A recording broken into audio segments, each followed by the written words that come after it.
বাংলাদেশের রপ্তানি খাত দিন দিন নতুন দিগন্ত উন্মোচন করছে। এখন আর শুধু পোশাক শিল্পেই সীমাবদ্ধ নয়, এবার আরএফএল এর গৃহস্থলী প্লাস্টিক সামগ্রী, ইফাদ অটোমোবাইলসের এসি বাস এবং ইলিশার ভারতে নয়, রপ্তানি হচ্ছে আন্তর্জাতিক বাজারে। একসময় এই এসি বাস কেবল আমদানি নির্ভরে ছিল, এখন সেগুলোই যাচ্ছে আন্তর্জাতিক বাজারে বিশ্বমানের প্রতিযোগিতায়। প্রথমবারের মতো দেশে উৎপাদিত এসি বাস রপ্তানি হয়েছে ভুটানে, ইলিশ পৌঁছে যাচ্ছে সৌদি আরব আর দুবাইয়ে প্রবাসীদের জন্য। আর পশ্চিমা দেশগুলোতে তৈরি হচ্ছে বাংলাদেশের আরএফএল প্লাস্টিক পণ্যের চাহিদা। কিভাবে সম্ভব হলো এই সাফল্য, চলুন জেনে নেই বিস্তারিত। একক পোশাক রপ্তানির দিন শেষ হচ্ছে, এবার বাংলাদেশের তৈরি গৃহস্থলী প্লাস্টিক সামগ্রী কাঁপাবে পশ্চিমা দেশ।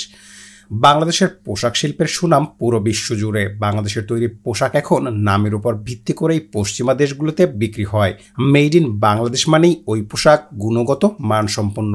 ইউরোপের তৈরি পোশাকের বাজার দখলের পর এবার গৃহস্থলী প্লাস্টিক সামগ্রীর বাজার দখল করতে চলছে বাংলাদেশ। বাংলাদেশের সুনামধন্য কোম্পানি আরএফএল এর প্লাস্টিক পণ্য এবার ইউরোপের বাজার দখল করতে চলছে।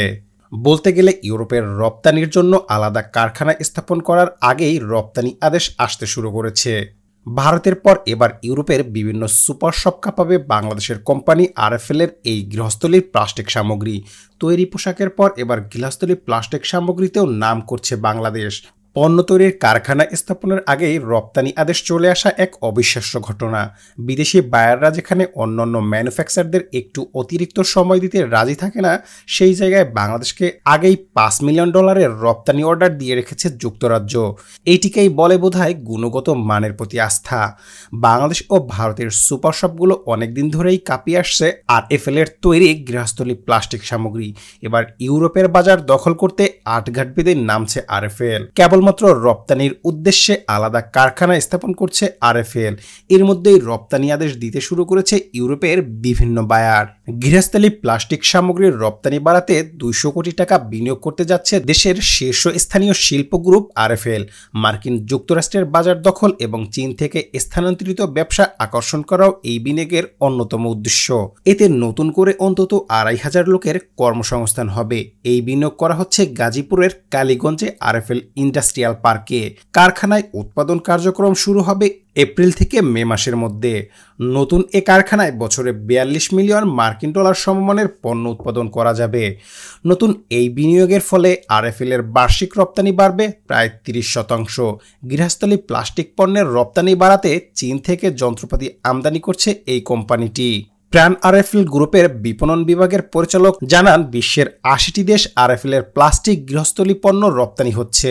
আরো বেশি দেশে এটা ছড়িয়ে দিতে এই বিনিয়োগ। নতুন যন্ত্রপাতি আনার পর যেসব পণ্য উৎপাদন হবে তার সবই পণ্য রপ্তানি হবে। রপ্তানির বাজার মাথায় রেখেই এই মেশিনারিজ আনা হচ্ছে। গুরুত্বপূর্ণ সুখবর হলো এই কারখানাকে কেন্দ্র করে রপ্তানি আদেশ আসতে শুরু করেছে। এরই মধ্যে ক্রয় আদেশ এসেছে, যেটি বেসরকারি খাতে পোশাক খাতের পর সবচেয়ে বড়। শুধু একজন ক্রেতার কাছ থেকেই $6 মিলিয়ন রপ্তানি আদেশ এসেছে। ইতিমধ্যে যুক্তরাষ্ট্রের ওয়ালমার্ট, কানাডার ডোলারামা এবং লভরোজ, ফ্রান্সের ক্যারিফোর, জার্মানির লিডল, অস্ট্রেলিয়ার টার্গেট, কোরিয়ার লক্সি এবং যুক্তরাজ্যের উল ওয়ার্সের মতো প্রসিদ্ধ সুপার শপগুলোতে আরএফএল এর পণ্য পাওয়া যাবে। তবে ইউরোপের বাজার দখল করা এখন শুধু সময়ের ব্যাপার আরএফএল এর জন্য। আরএফএল ছাড়া আর কে এখন বানাইছে পয়সা জান আরামসে। বাংলাদেশের অটোমোবাইল শিল্পেও এক যুগান্তকারী মাইলফলক স্পর্শ করেছে। প্রথমবারের মতো দেশে উৎপাদিত এসি বাস রপ্তানি হলো ভুটানে। বাংলাদেশ দীর্ঘদিন ধরে বাস আমদানির উপর নির্ভরশীল ছিল, তবে এবার ইতিহাস গড়েছে ইফাদ অটোস পিএলসি, যারা দেশেই তৈরি করেছে 11টি এসি বাস এবং তার রপ্তানি করেছে ভুটানে। এটি দেশের জন্য একটি বিশাল অর্জন। এটি শুধু একটি রপ্তানি নয়, বরং বাংলাদেশের গাড়ি নির্মাণ শিল্পের আন্তর্জাতিক বাজারে প্রবেশের প্রথম ধাপ।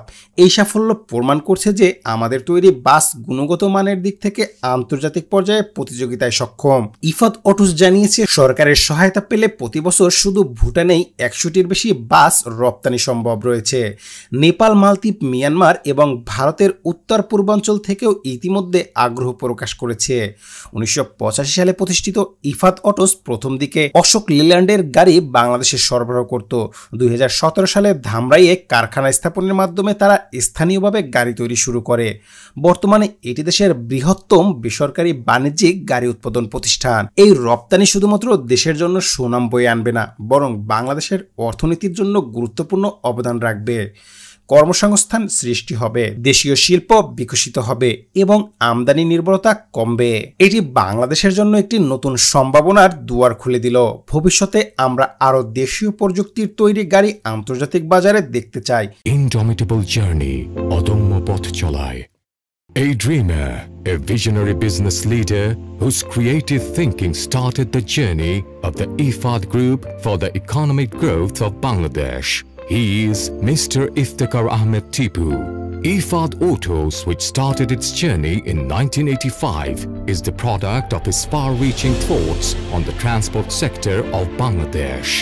Ashok Leyland is one of the leading commercial vehicle manufacturers in the world. আর এরই মধ্যে ভারত নয়, প্রবাসীদের জন্য ইলিশ যাচ্ছে সৌদি আরব এবং দুবাইয়ে। বিদেশে বসেই দেশের ইলিশ খেতে পারবেন সৌদি আরব ও সংযুক্ত আরব আমিরাতে অবস্থানরত বাংলাদেশি প্রবাসীরা। এই দুই দেশে প্রায় 66 লাখ রিয়েল হিরো অর্থাৎ রেমিটেন্স যোদ্ধারা বসবাস করেন।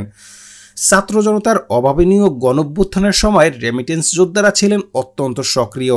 শুধু তাই নয়, 5 আগস্টের পরবর্তী ভঙ্গুর অর্থনীতিকে চাঙ্গা করছে বিপুল পরিমাণ রেমিটেন্স পাঠিয়ে।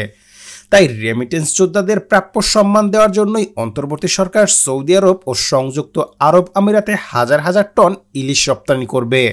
এরই মধ্যে সচিবালয়ে এক সংবাদ সম্মেলনে মৎস্য প্রাণী সম্পদ মন্ত্রণালয়ের উপদেষ্টা ফরিদা আক্তার বলেন, বাংলাদেশের মানুষ যারা বিভিন্ন দেশে কাজ করছেন, দেশের রেমিটেন্স পাঠাচ্ছেন, এমনকি বৈষম্য বিরোধী ছাত্র আন্দোলনের সময় বিদেশের মাটিতে বসে বাংলাদেশের ছাত্র জনতার পাশে ছিলেন, তাদের অনুরোধের পরিপ্রেক্ষিতে সীমিত আকারে ইলিশ মাছ রপ্তানির পরিকল্পনা নেওয়া হয়েছে।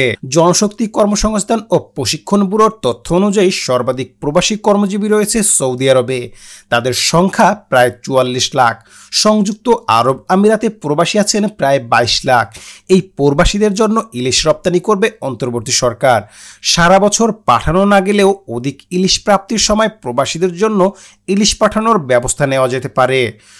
মৎস্য ও প্রাণী সম্পদ মন্ত্রণালয় থেকে প্রাথমিকভাবে এই দুটি দেশে মোট 11,000 মেট্রিক টন ইলিশ রপ্তানির জন্য বাণিজ্য মন্ত্রণালয়ের সুপারিশ করা হয়েছে।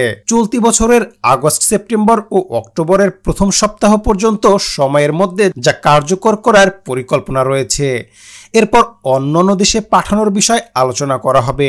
শুধু তাই নয়, এতদিন বাংলাদেশে যখন ইলিশ মাছের প্রজনন সময় মাছ ধরার নিষেধাজ্ঞা থাকে, সেই সময় ভারতের জেলেরা অবাধে ইলিশ মাছ ধরে নিয়ে যেত। এখন থেকে সেটা আর সম্ভব নয়।